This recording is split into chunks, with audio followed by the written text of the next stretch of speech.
Magandang umaga, ngayon pa araw ng Sabado, June 29, 2024. Update po muli sa lagay ng panahon. Ayon sa Pag-asa Easterlies, umainit na hangin na nagmumula sa dagat Pasipiko ang nakakaapekto sa eastern section ng ating bansa. Walang bagyo o low pressure area na minomonitor sa loob at labas ng Philippine Area of Responsibility na maaaring makaapekto sa lagay ng panahon.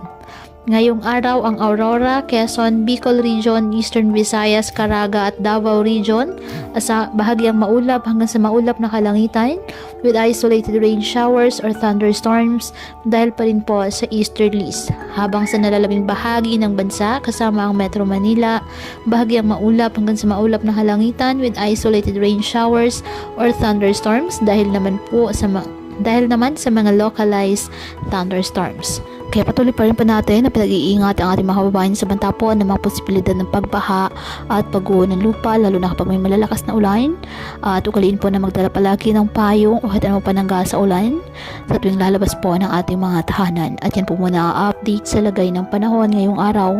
Muli patuloy po tayo na mag-ingat at palaging tandaan, God loves you. Stay safe and God bless.